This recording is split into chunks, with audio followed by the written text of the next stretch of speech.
Hi, this is Roger, thanks for dropping by. Today we're going to repot a Miltoniopsis. Now in the past, this has normally been the death knell, the repotting. They don't like root disturbance basically. They also don't like stale media. There's all sorts of things there, just they're just fussy basically. And the one thing they really don't like is heat and bright light. They don't do so good in either of those. They like reasonable light, but like I say, it's the light intensity depends on your country, and what some people would say is shady, some people would have to class as bright light because that's all they get. Right, so these leaves feel a little limp to me. They're not whatever the word might be. This hasn't been out of the pot since I've got it. It's Miltoniopsis bovalande. Come on, focus. So that's what it is. It was bought in bloom. I highly suspect it's going to fall into two pieces and will be two plants, as is often the case. And it hasn't been out of the pot.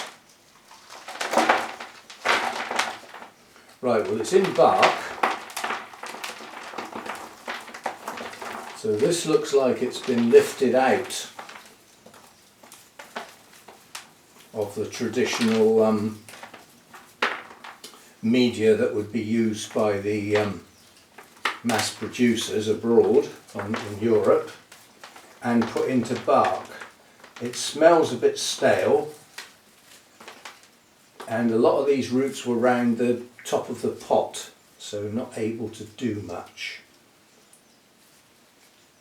I think these pieces are actually attached. This could be one. Yes, they are. If you look at this piece here, so I'm sorry, I've just done all of that off camera. I'm not with it. We will get back to normal one day.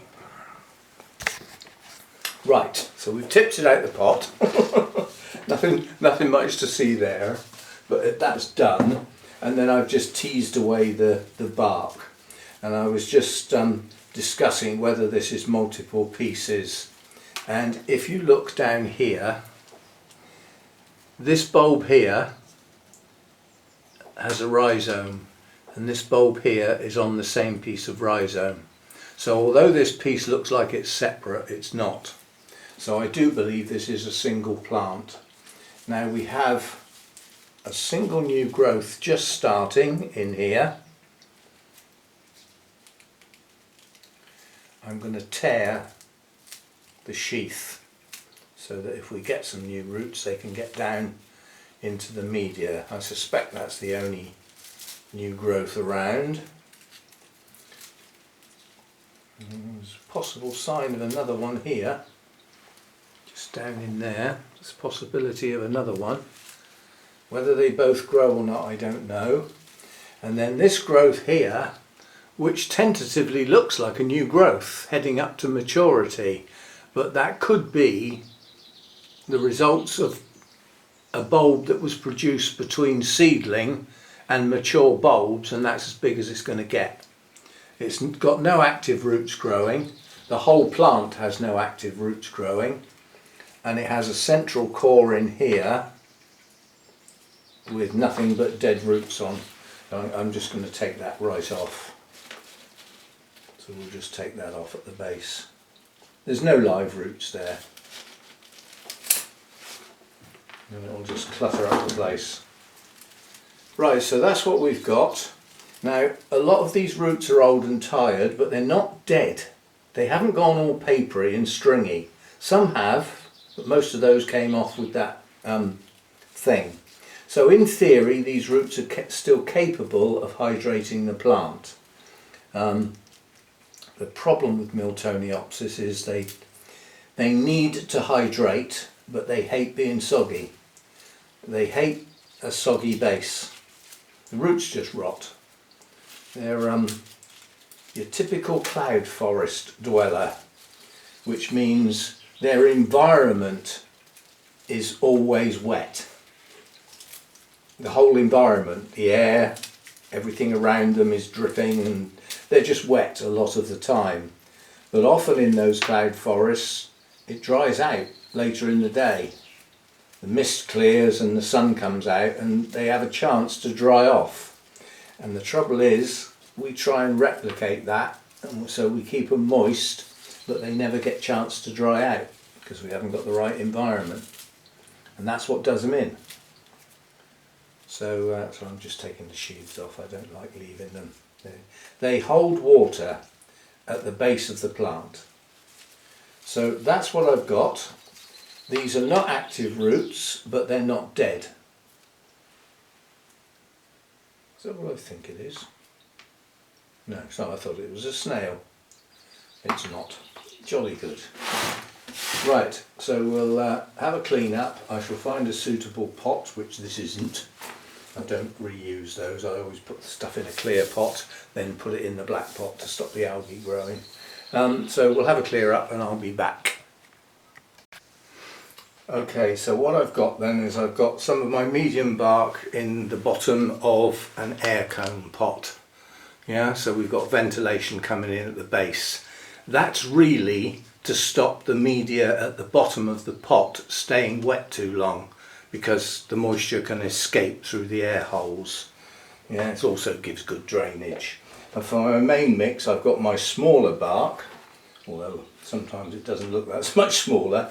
I've put a handful of seedling bark in there and some grow stones. And the logic of that is that the seedling bark will guarantee, hopefully, that something is touching all the roots. And we might encourage some new growth, some branching.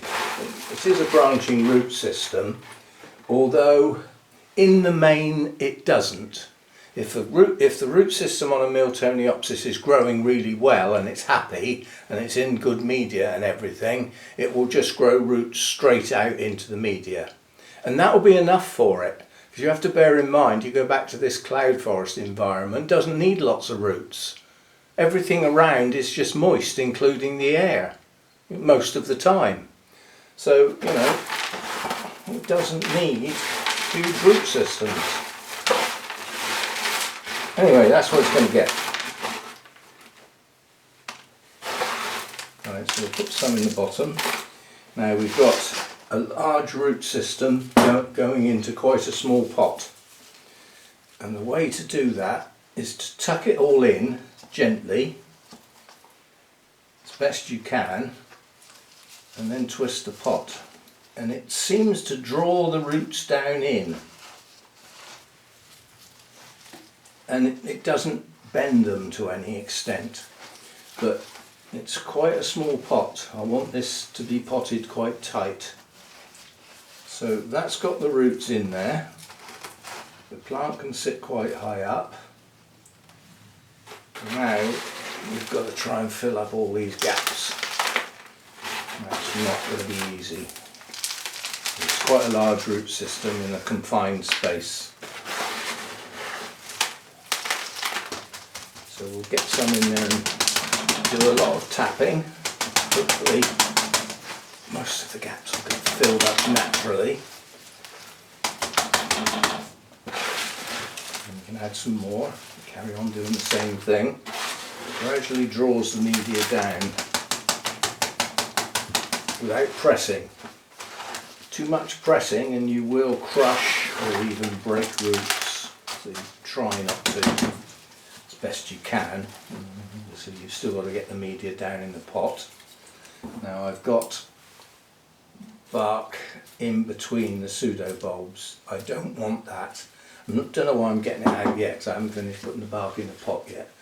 So there's, you know, I should probably get some more down in those gaps.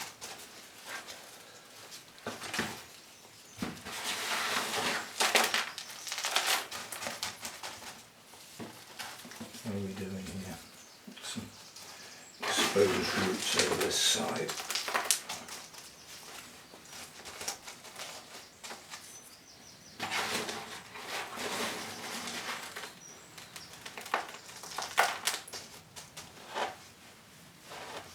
Right, that's got the media at the level I want. and we've got a lot of gap here, and a lot. Let's see what we can do. Get that to tease down in. Doesn't seem to want to at the moment, so some relatively small stuff will have to help it. I can't have huge gaps, you know, I need the roots touching wherever possible. A little bit won't matter too much, but can't have too many gaps. Not with this sort of plant. That's better. Right, so all of this small stuff here is going to go at the base of that pseudo bulb where that tiny little new growth is. So if any roots poke out, and get straight into something that will hydrate them. Right, so what we've got now is it's in a smaller pot, yes, so it's not going to stay wet so long. It's got new bark, so when I water it, it's going to dry quite quickly, and we may get some root growth. We shall have to wait and see.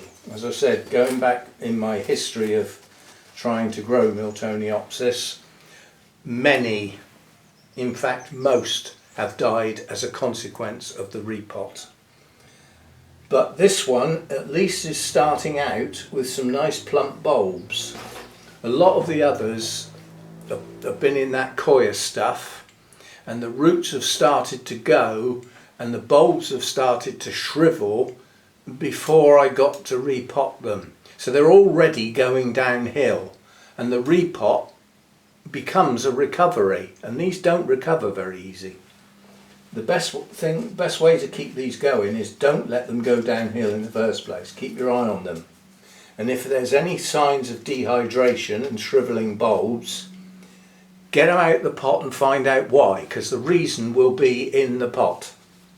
It will be underground, and it will be the roots are normally failing, and then you need to know the reason why they are failing.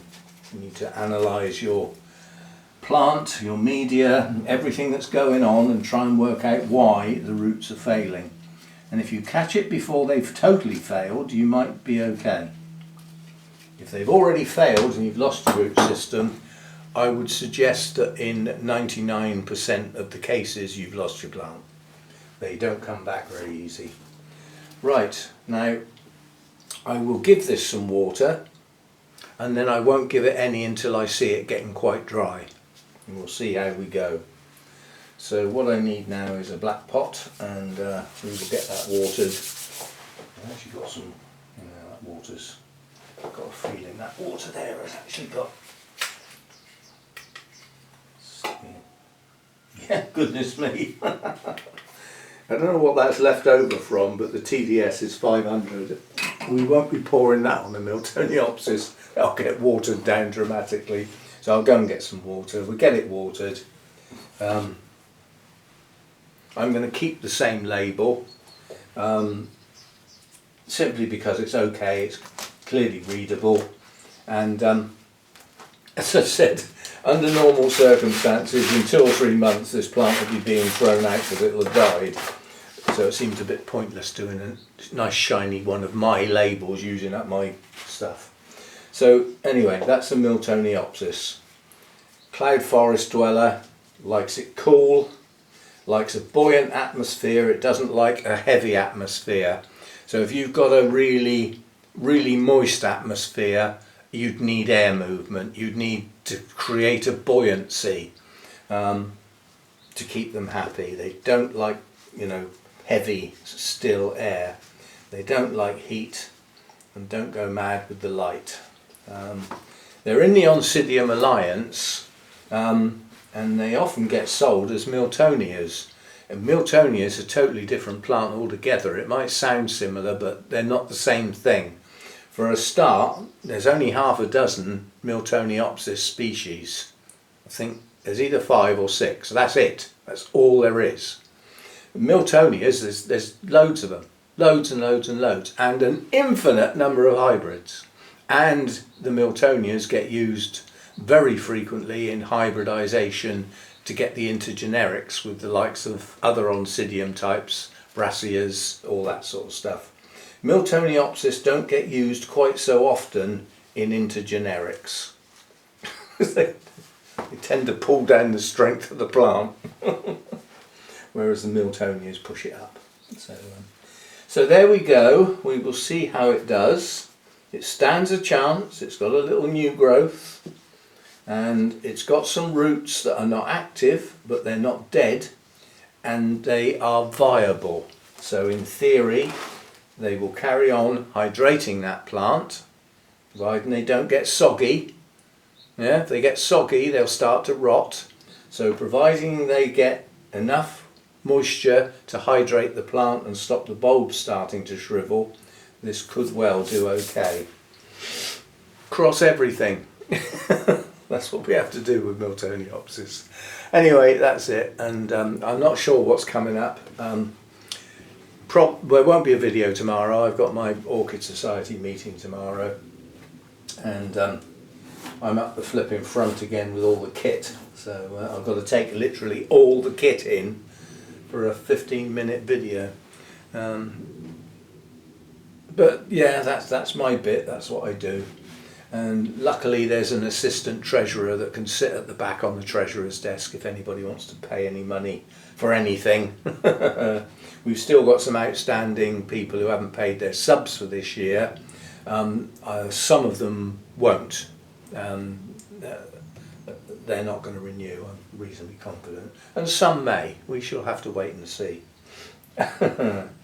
But yeah, there's nothing else to pay for at the moment. We've got no trips coming up. We're not doing the Christmas meal or anything. It's far too early for all that sort of stuff. So yeah, there shouldn't be much money changing hands. So be a quiet day from that point of view. And I will see you next time. It's probably just going to be the Sunday chat, which we'll see how we do with that. So see you next time. Bye for now.